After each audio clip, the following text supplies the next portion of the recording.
ప్రభువైన యేసుక్రీస్తు వారి అతి శ్రేష్టమైన నామంలో ఈ సాయంత్రం కూడా దేవుని మాటలు అందించుటకు ప్రభు మాకు ఇచ్చిన శ్రేష్టమైన సమయాన్ని బట్టి దేవునికి స్తోత్రాలు. యూట్యూబ్ ద్వారా ఈ కార్యక్రమాలను చూస్తున్న మీ అందరినీ ప్రభు ఆశీర్వదించునుగాక. సియోనులో నుండి నా దేవుడు ఈ సాయంకాలం మిమ్మల్ని మీ కుటుంబాన్ని ఆశీర్వదించునుగాక. ఆమేన్. ఇమ్మానుయేల్ తెలుగు బ్యాప్టిస్టు సంఘ పక్షంగా మీ అందరికి కూడా హృదయపూర్వకమైన వందనాలు చెల్లిస్తున్నాం. దేవుడు మిమ్మల్ని దీవించునుగాక. ఆమేన్. ప్రార్థన చేసుకొని కార్యక్రమంలోకి వెళ్దాం. పరిశుద్ధుడైన మా తండ్రి, దయగల దేవా, ప్రేమ స్వరూపి మీకు స్తోత్రాలయ్యా. యూట్యూబ్ ద్వారా ఈ లాక్డౌన్ పీరియడ్లో మీ మాటలు రోజు వినిపించడానికి మీరు మాకు ఇచ్చిన అమూల్యమైన అవకాశంకై స్తోత్రాలు. ఆసక్తితో వింటున్న ప్రతి బిడ్డను మీరు ఆశీర్వదించండి అయ్యా. మీరు మమ్మల్ని దర్శించి ప్రతిరోజు అమూల్యమైన వర్తమానాల చేత మమ్మల్ని దర్శిస్తున్నందుకే మీకు స్తోత్రాలు. మీ సన్నిధిని ప్రేమించి కూర్చున్న ప్రతి బిడ్డను కూడా మీరు దీవించి ఆశీర్వదించమని ప్రార్థన చేస్తున్నాం. ఈ సాయంత్రం కూడా శ్రేష్టమైన మాటలు మాకు అందించి మీ వాక్యం ద్వారా మేము దీవించబట్టకు కృప దయచేయమని యేసు నామమున ప్రార్థిస్తున్నాము తండ్రి. ఆమేన్. ఆమేన్. దేవుని వాక్యాన్ని వింటకు ముందుగా మనందరం కలిసి దైవస్తుతి కీర్తనల పాటల పుస్తకం నుంచి ఒక పాట పాడి దేవుడి నామాన్ని కనపరిచారు. అందరం కలిసి 22వ కీర్తన. అత్యున్నత సింహాసనముపై ఆసీనుడవైన దేవా, అత్యంత ప్రేమా స్వరూపివి నీవే, ఆరాధితును నిన్నే. అత్యంత ప్రేమా స్వరూపివి నీవే, ఆరాధితును నిన్నే. హల్లెలూయా, హల్లెలూయా, హల్లెలూయా. ఆమేన్. ఆశ్చర్యకరుడా స్తోత్రం, ఆలోచనకర్త స్తోత్రం, బలమైన దేవా నిత్యుడవగు తండ్రి, సమాధానాధిపతి స్తోత్ర. ఆశ్చర్యకరుడా స్తోత్రం, ఆలోచనకర్త స్తోత్రం, బలమైన దేవా నిత్యుడవగు తండ్రి, సమాధానాధిపతి స్తోత్రం. హల్లెలూయా, హల్లెలూయా, హల్లెలూయా. ఆమేన్. కృపా సత్య సంపూర్ణుడ స్తోత్రం, కృపతో రక్షించితివే స్తోత్రం, నీ రక్తమిచ్చి విమోచించినావే నా రక్షణకర్త స్తోత్రం. కృపా సత్య సంపూర్ణుడ స్తోత్రం, కృపతో రక్షించితివే స్తోత్రం, నీ రక్తమిచ్చి విమోచించినావే నా రక్షణకర్త స్తోత్రం. హల్లెలూయా, హల్లెలూయా, హల్లెలూయా. ఆమేన్. ఆమేన్. నన్ను వాడా స్తోత్రం, అల్ఫా ఓమేగా స్తోత్రం, అగ్ని జ్వాలల వంటి కన్నులు గలవాడా అత్యున్నతుడా స్తోత్ర. ఆమేన్. నన్ను వాడా స్తోత్ర, అల్ఫా ఓమేగా స్తోత్ర, అగ్ని జ్వాలల వంటి కన్నులు గలవాడా అత్యున్నతుడా స్తోత్రం. హల్లెలూయా, ఆహా లేలుయా లేలుయా ఆమేన్. అత్యున్నత సింహాసనముపై ఆసీనుడవై నా దేవా, అత్యంత ప్రేమ స్వరూపివి నీవే, ఆరాధింతును నిన్నే.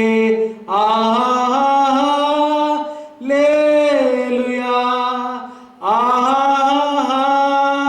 లేలుయా లేలుయా ఆమేన్. ఆయన ఎంతైనా మనం ఆరాధించాలి. శ్రేష్టమైన దేవుని మాటలు విందాం. అందరు చక్కగా బైబిల్ తెరచి ఈ మాటలు వినాల్సిన మనం చేస్తున్నాం. ఎఫెసీ పత్రిక, అపోస్తలుడైన పౌలు ఎఫెసీకి రాసిన పత్రిక 5వ అధ్యాయము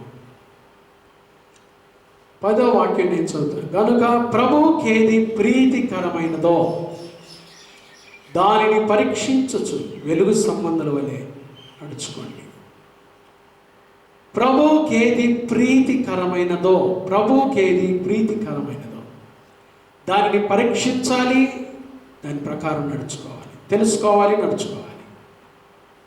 మన ప్రభువుకి ఏది ప్రీతికరమైంది, దేవునికి ఇష్టమైంది, ప్రీతికరమైంది ఏదో కొన్ని విషయాలు ఈరోజు ధ్యానంలో మీకు అందిస్తాను.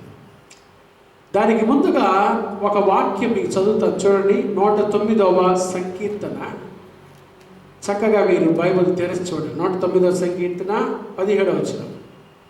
శపించుట వానికి ప్రీతి కనుక అది వాని మీదికి వచ్చి ఉన్నది. ఈ రోజులో కొంతమందికి ఇతరులను శపించటం, వాడు పాడైపోనుగాక, వాడి ఇల్లు కూలిపోనుగాక, వాడికి కరోనా వైరస్ వచ్చి నాశనం అయిపోనుగాక కదా శపిస్తున్నారండి. భర్త భార్యను శపిస్తున్నారు. వింటున్నారు ఈ మాటలు? జాగ్రత్త. శపించుట వానికి ప్రీతి గనుక అది వాని మీదికి వచ్చి ఉన్నది. దీవెన యందు వానికి ఇష్టము లేదు కనుక అది వానికి దూరమాయను. ఈ మాటలు వినాలి జాగ్రత్తగా. దీవెన యందు నీకు ఇష్టమైతే నీ ఇంటి మీదకి దీవెనలు వస్తాయి, నీ మీదకి దీవెనలు వస్తాయి. దేవుని ఆశీర్వాదం నీకంటే ఇష్టమైతే నీకు ఆశీర్వాదాలే వస్తాయి. నీకు ఎప్పుడు శపించటం, ఇతరులు నాశనం అయిపోవటం, ఇతరులు పాడైపోవటం, ఇతరులు ఆకలి కొని ఉండాలని చూడటం, ఇలాంటి ఆలోచనలు నీకు ఉన్నాయి కాబట్టి అవి నీ మీదకి వస్తాయి. శపించుట నీకు ప్రీతిగా ఉందా? దీవెన నీకు ప్రీతిగా, ఏది నీకు ప్రీతిగా ఉంది? బైబిల్ ఎంత చక్కగా చెబుతుంది చూడండి. ఇంకా దేవుడు సామెతల గ్రంథము 16వ అధ్యాయం, సామెతల గ్రంథం 16వ అధ్యాయం 7వ వాక్యం. ఒకని ప్రవర్తన యెహోవాకు ప్రీతికరమగునప్పుడు, ఒకని ప్రవర్తన యెహోవాకు ప్రీతికరమగునప్పుడు ఆయన వాని శత్రువులను సహా వానికి ఏం చేస్తాడంట? మిత్రులుగా చేస్తాడు. దేవుడు మన ప్రవర్తన చూస్తుంటాడు. ఎలా ఉంది మన ప్రవర్తన? ఇంగ్లీష్లో ఒక సూక్తి ఉంది, if wealth is lost nothing is lost.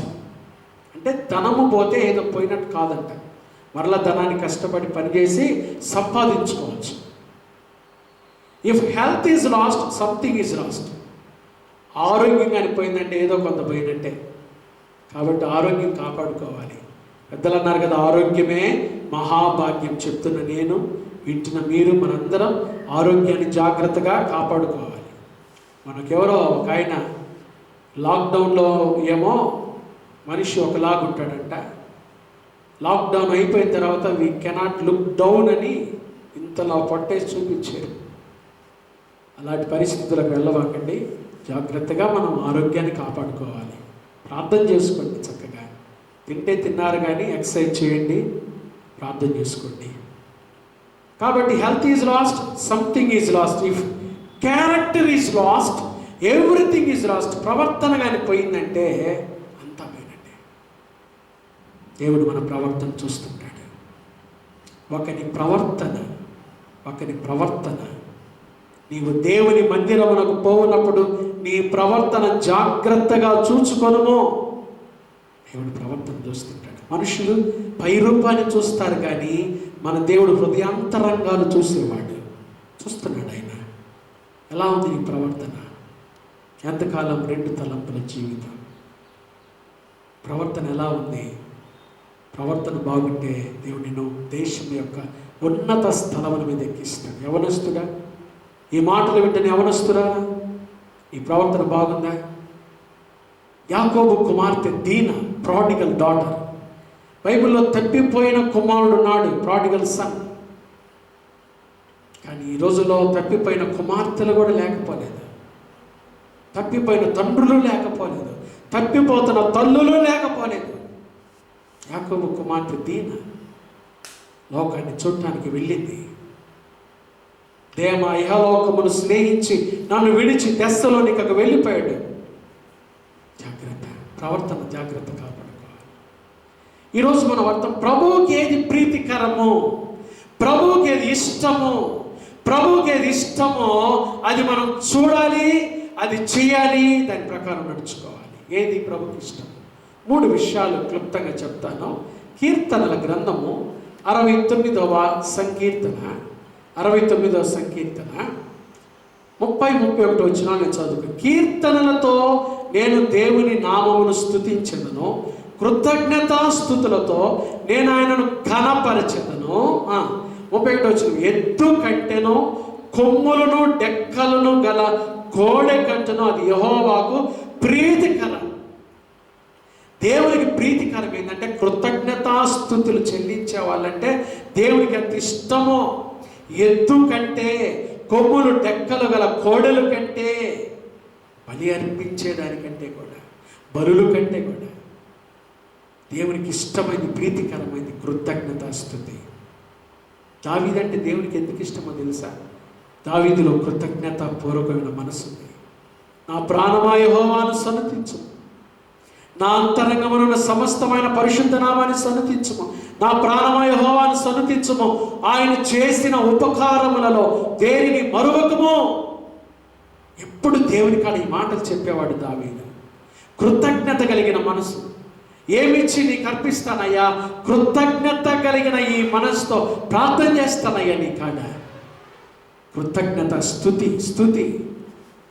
దేవుడు చేస్తున్న మేలుల కోసమై ఏ రోజైనా దేవునికి కృతజ్ఞత చెల్లించావా? థ్యాంక్ యూ జీసస్ అని చెప్పావా? దేవుడు చేసిన మేలుకై దేవునికి థ్యాంక్ యూ జీసస్. దేవుడిచ్చిన ఆరోగ్యం కొరకై, దేవుడిచ్చిన సృష్టి కొరకై, దేవుడు మనకిచ్చిన, మన పట్ల చేస్తున్న మహోపకార్యములన్నిటి కొరకై, మహోపకార్యాలన్నిటి కొరకై. కొంతమంది ఎప్పుడు వారి జీవితంలో థ్యాంక్స్ అనే మాట ఎప్పుడు చెప్పరు. భార్య భర్తకు ఎప్పుడు థ్యాంక్స్ చెప్పుకోవాలి. కుటుంబాల్లో థ్యాంక్ యూ, థ్యాంక్ఫుల్నెస్, ఫర్గివ్నెస్, ఈ 2 మాటలు చాలా ప్రాముఖ్యం. ఒకరితో ఒకరికి కృతజ్ఞత, ఒకరి మీద ఒకరికి క్షమాపణ కలిగిన హృదయం, అనురాగం. దేవునికి మనందరం కలిసి దేవుని ఎదుట దేవానికి వందనాలయ్యా, ఒక క్రొత్త రోజు ఇచ్చావయ్యా, ఇదిగో ఇంత మంచి ఆరోగ్యం ఇచ్చావయ్యా, కుటుంబం ఇచ్చావయ్యా, ఉద్యోగం ఇచ్చావయ్యా, జీతం ఇచ్చావయ్యా, ఇదిగో మంచి శ్రేష్టమైన మాకు తిండి ఇచ్చావు, పంట ఇచ్చావయ్యా, మాకు మంచి వర్షం ఇచ్చావయ్యా, ఇదిగో ఈ మేలులు చేసావు, నీకు వందనాలయ్యా. మంచి ఇల్లు, మంచి కుటుంబం. ఎప్పుడు కొంతమంది సనుగుతుంటారు ఇశ్రాయేలులాగా. అసంతృప్తి, సనుగుడు. అరణ్యములో కొందరు సనిగి సంహారకుని చేత నశించారంట. ఈ మాటలు వింటనే ఎవరు మనం సనగకూడదు. సంతృప్తి కలిగి దేవునికి కృతజ్ఞత చెల్లిద్దాం. దేవునికి ఏది ప్రీతికరమైంది? కృతజ్ఞత పూర్వకమైన మనస్సు దేవునికి ప్రీతికరమైంది. ప్రతి విషయంలో దేవునికి కృతజ్ఞతాస్తుతులు చెల్లించుడి. ఈలాగు చేయడం మీ విషయంలో దేవుని చిత్తం. కష్టమైనా నష్టమైన. యోబు అన్నాడు కదా, అన్నీ బాగున్నప్పుడే కాదు, ఆరోగ్యం పోయినప్పుడు కూడా, బిడ్డలు చనిపోయినప్పుడు కూడా, పరిస్థితులు తారుమారైనప్పుడు కూడా యెహోవా ఇచ్చెను, యెహోవా తీసుకొని పోయెను, యెహోవా నామమునకు స్తుతి కలుగునుగాక, కృతజ్ఞత స్తుతి కలుగునుగాక. ఇది దేవుని బిడ్డల మనసు. దేవుని బిడ్డల మనసుని కృతజ్ఞత చెల్లించాలి. అది దేవునికి ప్రీతికరమైంది. రెండవదిగా దేవునికి ప్రీతికరమైంది. రెండవది చూడండి, 119వ కీర్తన 119వ సంకీర్తన 119వ సంకీర్తన 113వ వాక్యం చదువుకుందాం. నీ ధర్మశాస్త్రము నాకు ప్రీతికరము. నీ ధర్మశాస్త్రము, దేవుని వాక్యము. ఇక్కడ ఏమో ధర్మశాస్త్రము. తర్వాత 159వ వచనం చూడండి, అదే 119వ కీర్తన. యెహోవా చిత్తగించుము, నీ ఉపదేశమును నాకెంతో ప్రీతికరములు. దేవుని ఉపదేశాలు, ఆయన ఉపదేశానుసారంగా నడిచేవారంటే ఆయనకి ఎంత ఇష్టమో. ఆయన తన ప్రజలందు ప్రీతి గలవాడని, ఆయన తన ప్రజలందు ప్రీతి 149వ కీర్తన 4వ వచనం చూస్తాం. ఎందుకు తన ప్రజలందు ప్రీతి గలవాడంటే ఆయన ప్రజలు ఆయన ఉపదేశాలు అనుసరించి నడుస్తారు కాబట్టి, ఆయన ప్రజలు ఆయన ధర్మశాస్త్రాన్ని అనుసరించి నడుస్తారు కాబట్టి. ఆయన ధర్మశాస్త్రం అంటే ఆయన చిత్తం. దుష్టుల ఆలోచన చొప్పున నడువక, పాపుల మార్గమున నిలువక, అపహాసకులు కూర్చుండు చోటను కూర్చుండక, యెహోవా ధర్మశాస్త్రమునందు ఆనందించుచు దివారాత్రము దానిని ధ్యానించువాడు ధన్యుడు. అతడు నీటి కాలువల యోరను నాటబడినదై కండతొచ్చు మనకి, అతడు చేయనదంతయు సఫలమగును. ధర్మశాస్త్రం అంటే ఆయన చిత్తం, ఆయన ఉద్దేశాలు, ఆయన ఉపదేశాలు. దాని ప్రకారం ఎవరైతే జీవిస్తారో వారి దేవుడు ఎంత ప్రీతిగా. హనోకు దేవునితో కూడా నడిచాడు. దేవుడు అతని యందు ఇష్టుడై ఉండెననే మాట. ఎలా నడిచాడో హనోకు. ధర్మశాస్త్రం లేని ఆ దినాల్లోనే హనోకు దేవునికి ప్రీతికరమైన జీవితాన్ని జీవించాడు. ఇంత శ్రేష్టమైన వాక్యము దేవుడు మనకిచ్చి ఉండగా, ఈ వాక్యాన్ని క్రమం తప్పగా చదివి ధ్యానించి దాని ప్రకారం జీవించి అనుభవంలో దాని ప్రకారం నడిస్తే మనం దేవుడి దృష్టికి ప్రీతికరంగా ఉంటాము. అప్పుడు దేవుడు మన యందు ప్రీతి గలవాడు. దేవుని బిడ్డలారా, అద్భుతాలు చేస్తాడు ఆయన. కృతజ్ఞత, రెండోది ఆయన ఉపదేశాలు ఆయనకి ప్రీతికరం. మూడవ మాట చూడండి, హెబ్రీ పత్రిక 12వ అధ్యాయము. అపోస్తలుడైన పౌలు హెబ్రీలకు రాసిన పత్రిక 12వ అధ్యాయము 28-29 వచనాలు చదువుకుందాం. హెబ్రీ పత్రిక 12 అధ్యాయం. అందువలన మనము నిశ్చలమైన రాజ్యమును పొంది దైవ కృప కలిగి ఉందము. ఆ కృప కలిగి వినయ భయభక్తులతో దేవునికి ప్రీతికరమైన సేవ చేయదము. ఎలయనగా మన దేవుడు దహించు అగ్ని అయి ఉన్నాడు. ఆయనకి ప్రీతికరమైంది సేవ, ఆయన సేవ. యెహోషువ అంటాడు, నేనును నా ఇంటి వారిని యెహోవానే సేవించదము. ఎలా చేయాలి ఆయన సేవ? వినయ భయభక్తులతో, దైవ కృప కలిగి వినయ భయభక్తులతో. దేవుని సేవ అంటే ఆషామాష కదండి. చాలామంది ఈ రోజులో దేవుని సేవ చేస్తాం, మేము ఆ పని చేస్తాం, ఈ పని చేస్తాం. జీవము గల దేవుని చేతులు పడుట భయంకరమంట.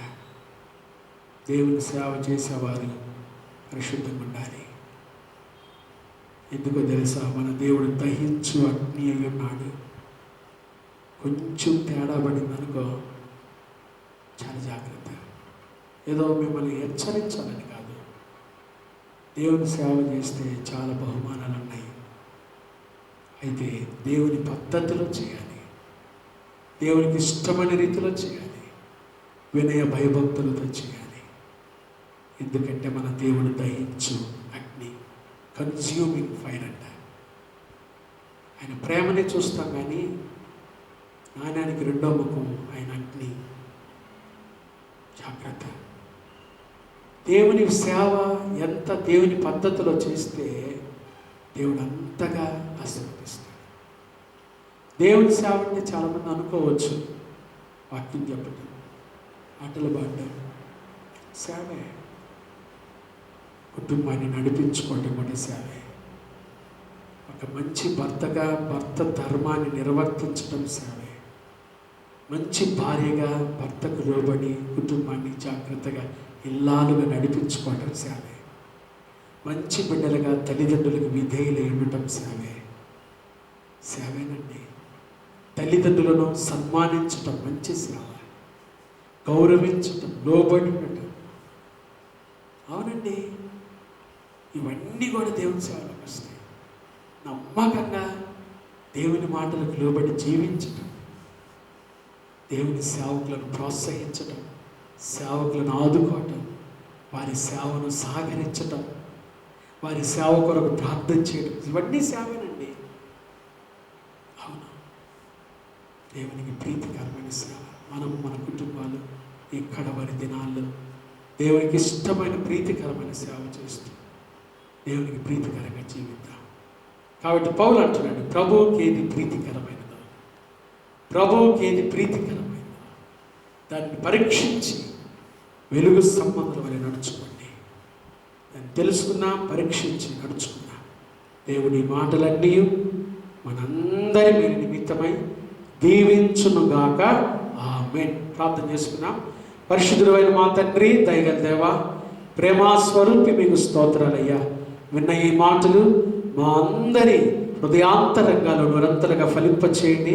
వింటున్న ప్రతి కుటుంబాన్ని ఆశీర్వదించయ్యా, ప్రతి బిడ్డ జీవితాన్ని ఆశీర్వదించండి. యేసు నామములో వారికి స్వస్థత కలుగును గాకయ్యా. కరోనా వైరస్ నుంచి మాకు విడుదల దయచేయండి దేవా. వ్యాక్సిన్ కనుగొనడానికి తగిన జ్ఞానము దయచేయండి. శాస్త్రవేత్తలకు ప్రభా మీ జ్ఞానాన్ని దయచేయండి. పరమ వైద్యుడు నాయన త్వరగా త్వరగా త్వరగా ఆ వ్యాక్సిన్ మా దగ్గరికి రావడానికి సహాయం దయచేయండి.